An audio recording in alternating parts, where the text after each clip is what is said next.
자, 이재명 대표 얘기하겠습니다. 이재명 민주당 대표가 K-엔비디아 발언에 이어서 오늘 오전 최고위에서는 AI 국민펀드로 투자 성과를 공유할 수 있다. 이런 얘기를 했습니다.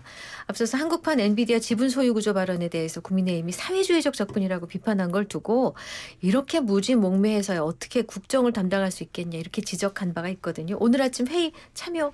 아니요. 저는 지금 지도부 멤버는 아니어서요. 네. 근데 실제로 유럽에도 그 EU 차원의 국부 펀드가 있어요. 그 국부 펀드를 만들자는 논의가 있어요. 그리고 미국에서도 트럼프 대통령이 국부 펀드를 좀 만들자라고 얘기하고 있어요. 네. 목적은 신산업 전략을 위해서인데 다시 말씀드리면 좀 키워야 될 새로운 산업 특히 AI 같은 경우는 대규모 자원이 필요합니다. 네. 그러니까 이제 그거를 개인 기업이 초기에 투자 비용을 감당하기가 어려운 거예요. 그러니까 후발주자일수록 국가가 좀 조성한 기금이라든지 이런 거 좀 투자해서 마중물을 만들자는 고민들을 하고 있거든요. 그래서 그 얘기를 하는 거고 그러면 국가가 자금을 만들어서 투자하고 그냥 투자한 거를 끝 이익은 다 기업들만 봐라고 할 건지 아니면 투자하는 구조를 뭐 지분 투자 형태로 하고 그렇게 투자한 지분 과거에 포스코나 이런 거 국민주나 한전 국민주 방식으로 오픈한 적 있잖아요. 그렇게 좀 오픈을 해서 국민들의 자산 형성 기회로도 삼을 이거는 제가 보기에 여러 가지 방식을 결합하면 되고 과거 포스코라든지 KT였나요? KT 뭐 전례도 있거든요. 그래서 여러 가지 고민해 볼 수 있는데 이게 다 사회주의라 그러시면 트럼프 대통령이 사회주의의 최첨단이에요 지금. 그런데 김 의원님 국민의힘에서는 왜 이런 얘기를 안철수 의원 같은 경우는 바보 같은 사람의 바보 같은 생각이라고 얘기하고 타다 창업주였던 이재용 전 대표는 오히려 혁신기업 발목 잡은 건 민주당이 아니냐 이렇게 반발하고 있거든요. 글쎄요. 이거는 지금 뭐 당론으로 결정된 부분은 아닌 것 같고요. 지금 현재도 국가가 뭐 20% 지분 30% 지분 가지고 있는 기업들이 꽤 있어요 보면. 그래서 특히 뭐 국민연금 같은 경우는 워낙 주식 매입을 많이 하다 보니까 건강공단에서 가지고 있는 그 주식 의결권 행사하지 마라 뭐 기업들이 그런 얘기도 하는 판이잖아요. 어쨌든 지금 현재 상황은 그렇고 큰 틀의 맥락을 가지고 보면 미국이 AI 기술이 어쨌든 세계 최고잖아요. 중국은 그래 봐야 미국의 절반 수준밖에 안 되거든요. 절반 수준도 안 되는 상황인데. 근데 미국이 이렇게 AI 세계 최고의 부동의 1위를 하고 있는 것은 구글이라든지 오픈 AI라든지 또 아마존이라든지 엔스로피라든지 이런 각각의 민간 기업들이 정부하고 상관없이 개별적인 창의성을 가지고 열심히 뛰어서 세계 최고의 역량을 만들어낸 거예요. 그런데 중국은 국가에서 어마어마한 돈을 쏟아붓고 국가 주도로 뭘 하고 있고 국가에서 사실은 중국은 개인정보 개념이 아예 없잖아요. 그래서 데이터를 국가에서 그냥 니들 마음대로 만들어 써라라고까지 하는데도 사실 미국 절반밖에 안 되거든요. 그래서 큰 틀의 맥락을 가지고 보면 이게 민간 주도, 민간 자율로 하는 것이 훨씬 더 효율이 더 크다. 이게 이제 아마 안철수 의원님이라든지 국민의힘 의원님들의 생각의 어떤 흐름이다, 맥락이다 이렇게 봐주시면 될 것 같고 다만 재원 마련이라든지 이 방식에 대해서는 지난번에 유상임 장관도 국가 예산 얼마 그다음에 기업들 출연해 가지고 국가와 기업들이 합쳐서 펀드를 만들어서 이걸로 우리가 인공지능 컴퓨터 데이터 센터 만들자라고 얘기했거든요. 근데 거기에 지금 이재명 대표는 국민들까지 조금 더 넣자 뭐 이 정도니까 그냥 생각해 보자 뭐 이런 맥락으로 읽으시면 될 것 같고요. 이걸 가지고 뭐 저희 당 의원들께서 크게 너무 뭘 이럴 이슈는 아닌 것 같고 근데 다만 제가 볼 때는 뭐 이재명 대표님에 대해서 독심술을 뭘 하는 건 아닌데 이런 이슈를 던지는 건 뭐냐면 3월 26일 날 있을 본인에 대한 공직선거법 판결이라든지 법카 가지고 세상에 제수용품 사고 과일 사 먹고 뭐 이제 이런 본인에 대해서 기소되어 있는 항목들에 대해서 국민들의 관심에서 벗어나잖아요 보면. 그러니까 실질적으로 아마 그런 효과를 노리는 배후에 괄호 열고 괄호 닫고가 있지 않을까 그런 생각도 해봅니다. 이슈 전환용이다. 그래서 이재명 대표는 뭐 요즘 상속세 52시간제 뭐 AI까지 일일 일발언 이렇게 계속 중입니다. 근데 실언도 있기는 했어요. 연평도 꽃게밥이 어제 서른 전 의원 나오셔가지고 조금 말이 조금 그렇다 이제 얘기를 하셨는데 이 부분에 대해서 뭐 직접 말씀은 못 드려도 당내에서 우리 대표님 조금만 좀 자제하시지 이런 얘기들 하시지 않으세요? 일단은 김경진 하셨던 걸 좀 반박을 하고 반박. 제가 오늘 아침에도 산업 정책 관련돼서 이제 아주 작은 규모의 세미나를 하고 왔는데 네. 현재 이제 신산업 중에 곧 대규모 시장화 그것을 통한 완벽한 재편이 네. 이루어질 수 있는 산업 분야로 꼽는 게 AI예요. 네. 네. 1년에서 2년 정도 시간밖에 안 남았답니다. 그 전문가가 평가하기로는. 네네. 그래서 이 AI에 대한 대대적 투자의 필요성이 한층 높아졌고요. 네네네. 특히 AI는 재밌는 게 저보다 훨씬 더 전문가이시지만 AI 그 자체가 중요한 게 아니라 이게 로봇, 모빌리티 다 연결이 되기 때문에 네. 모든 산업 분야의 뚜껑을 딱 열어보면 요즘 최우선순위 과제가 AI와의 융합이에요. 네. 그러니까 이제 AI 자체도 굉장한 지금 상황에 급박한 변화의 상황에 와 있는데 이것과 결합하는 다른 산업 분야까지 생각하면 어마어마한 거거든요. 네. 그럼 누군가는 여기에 좀 대대적으로 투자하고 바꾸자는 얘기를 좀 해야 되는 거고 네. 그 얘기를 정치권이 안 하면 어떻게 되는 거예요? 그나마 지금 우리 대표가 네. 얘기해서 겉으로 보기에는 굉장히 소란스러울 수 있지만 논쟁이 지금 벌어지는 화두가 되고 있다. 화두가 되고 있는 거 네. 아니에요. 그러니까 기업들은 제가 알기로 굉장히 반기고 있어요. 오늘도 제가 그 전문가한테 물어봤거든요. 네. 어떤 분위기냐. 이 화두가 지금 떠오른 거에 대해서 너무 좋다는 거예요. 아 오히려. 네. 네. 너무 좋다는 거예요. 네. 제가 이건 반박이 아니고 100% 동의한다는 관점에서 네, 네, 말씀을 네, 드리면 네. 정말 모든 산업이나 모든 영역에 AI가 지금 스며들어가고 있거든요. 네.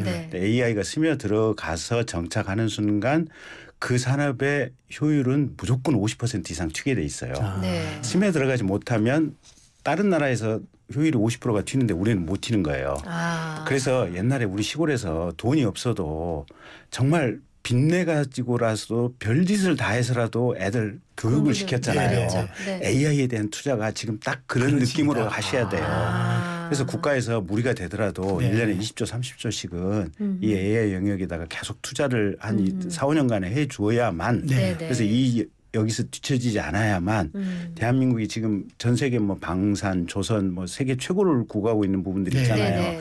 그게 그대로 그 선두 영역이 그걸 유지가 지킬 수 있다. 지킬 수 있는 네. 상황이 아. 되는 거예요. 알겠습니다. 그리고 그런 성과를 국민과 공유하는 방식에 대해서는요. 미국에서도 여러 가지 방식이 나오는데 지분 투자용으로 해서 이익을 국민과 공유하는 방식.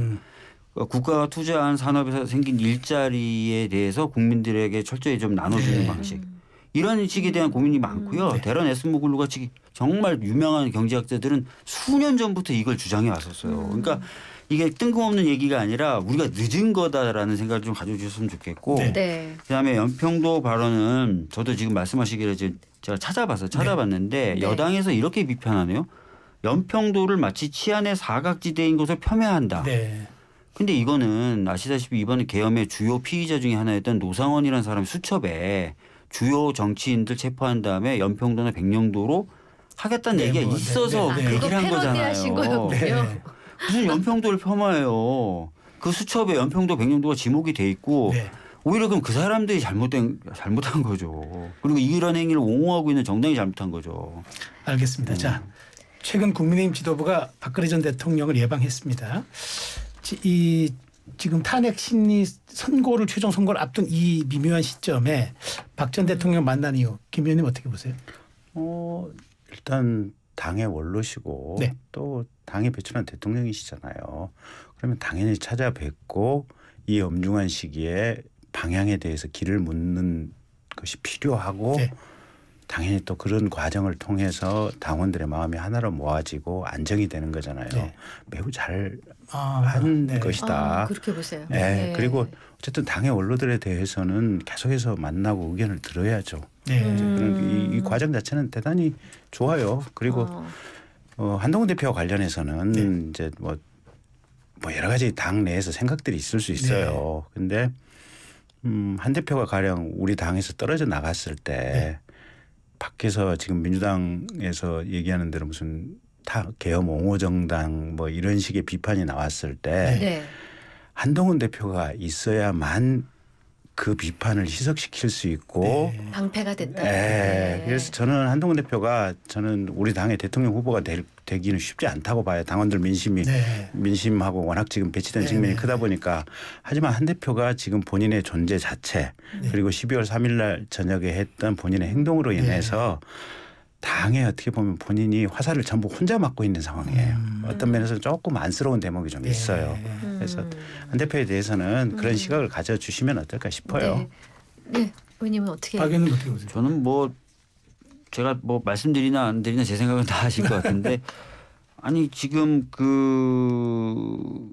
이 상황에서 네. 그 전 대통령을 그것도 탄핵된 전 대통령을 예방하고 마치 이제 직접적으로는 한 전 대표를 겨냥한 건 아니지만 뭔가 그 문제 제기를 하면서 사실은 그게 이제 그렇게 된다면 12월 3일 날 있었던 일에 대한 옹호성 발언이 되는 거기도 하거든요. 네.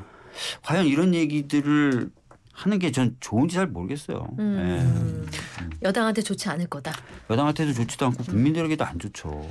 예. 근데 이제 그런 미묘한 지점은 있습니다. 이런 상황에서 박 전 대통령이 이제 집권당대표의 소신이 지나쳐서 사사건건 대립했다라는 표현을 했는데 문제는 이제 이 얘기를 박 전 대통령이 할 수 있으나 어떻게 이거를 당 지도부가 다시 밖으로 옮겨서 마치 당내에 이런 이견이 있는 것처럼 보수 분열의 말을 굳이 옮길 필요 있냐고 불편한 신경을 밝히는 게 친한계 인사들의 주장입니다. 그렇죠. 그 말씀이 맞는 거죠. 그러니까 이제 밖으로 안 옮기는 게 좋긴 좋았죠. 좋았는데 네. 어쨌든 지금은 큰 틀에서 우리가 12월 3일 저녁에 대통령께서 잘못을 하셨고 네.